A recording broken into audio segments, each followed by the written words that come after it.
Hello from the land of TV. This is King Cool. Welcome to the Toast Reviews. For those of you who don't know how this works, I watch a movie, I put something in the toaster, and I talk about it before my toast is done. And we're right in October now, which that means that we're gonna start a new theme month this month. And since it's October, you know, Halloween, we need something scary, so this month is the horrors of romantic comedies.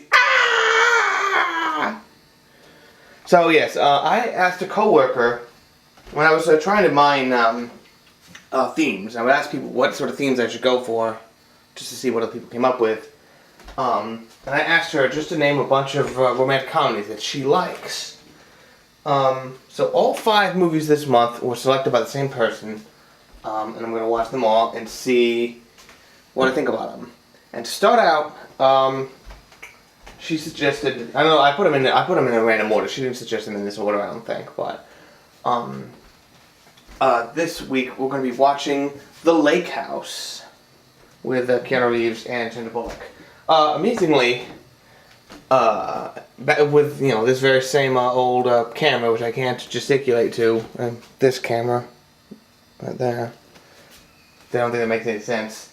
I actually shot a Lake House parody, but that will probably never make its way online, sadly. It's weird to see how close I sort of got without having seen it. In fact, I bought 2 copies of it for the 2 people who were in it. Full screen, sadly. That was the one they had at Walmart at the time, but,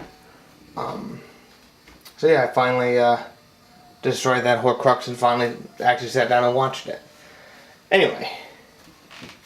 Also, since it's, Halloween, it's harvest time, we have Eggo Seasons Pumpkin Spice Limited Edition waffles. I don't really like anything that tastes like pumpkin, so here we go. Okay, The Lake House is PG. The Lake House is really tame as far as this stuff. Like, I'm not entirely certain that anyone in this movie ever has sex. I don't think you ever see anyone in bed with anyone else. This is like the Dick Van Dyke Show or something. With that. But what happens is, and it takes about 15 minutes for them to sort of get through it, is that there's the magic love mailbox that communicates to people that live in the same home at different times in history. Not history, really, they're only 2 years apart.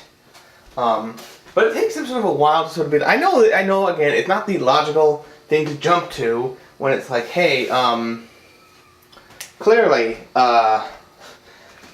my letter's going into the past, but they're like standing right by and the little arm goes up and then they take out a new letter. It's like, what do you think, this is trick photography or something? It's like, yeah, I mean, come on, it's like, well, you got the date wrong. It's like, you know, I don't think anyone has ever written down the wrong year unless it was January and they wrote down the previous year. I've done that about 1,000,000 times.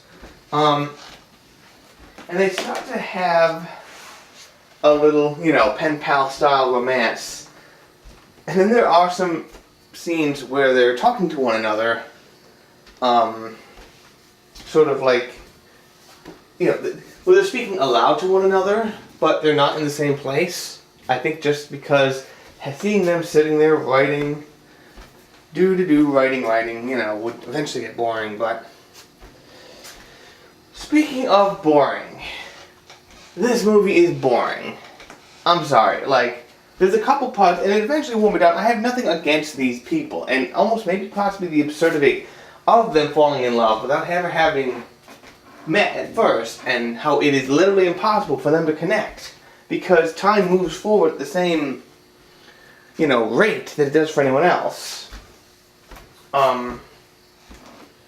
But golly, it just potters on, and, you know, we get some intrigue at certain points. At one point he's like, hey, I left something here. Why don't you show up and take care of this? And then at one point later in the movie, he realizes, oh snap, I can actually meet her. But when he meets her, at that point, she hasn't gone through anything, because she's the one in the future.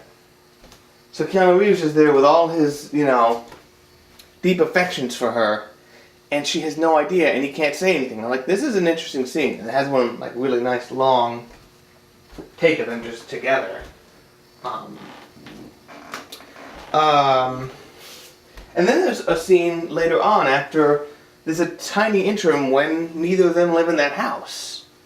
You know, because obviously, not a spoiler to say, oh, Keanu Reeves does have to move out of the lake house at some point, otherwise she will never be able to move in. So, yeah, there's, you know, occasionally there's a point when they're not able to communicate with each other. But yeah, I hold this movie in absolutely no animosity, but it just basically bored me.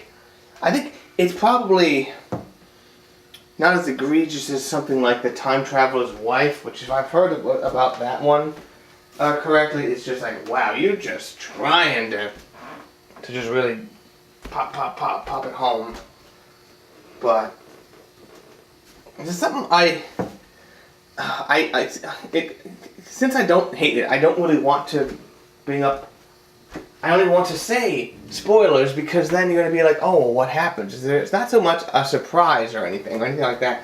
It's more just something happens early that if... let me tell you a quick story. Like, I had a friend... I talked about how I read The Host, and I had a friend who was reading at the same time, and she got to the end before I did, and I eventually got to the end, and I said, hey, did you finish it? She's like, well, yeah. I think, well, what'd you think about it? And I didn't say anything, well, how'd you like it? And she's like, well... there's something at the end that's about to happen, and I don't want to proceed because it's gonna be sad.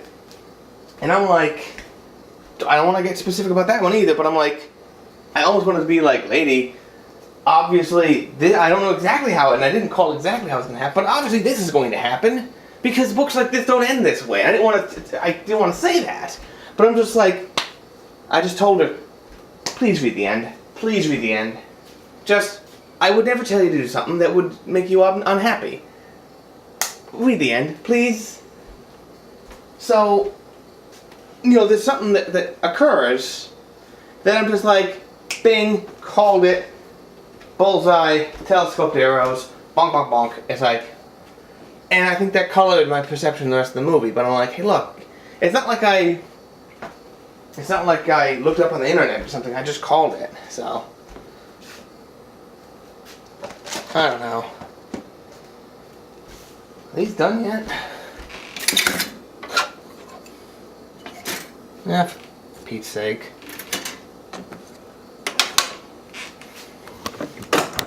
Kinda got off on a tangent there.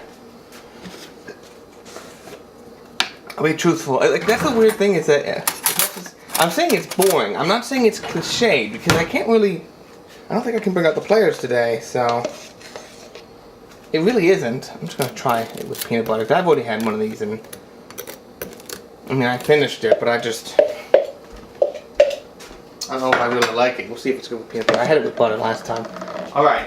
Well, that's the first entry into the horrors of romantic comedies. Ah! What's next on the chopping block? Only I know right now. And my coworker, but she's probably not working. Not watching. Thank you all for watching. This is King Cool. Drive home safe.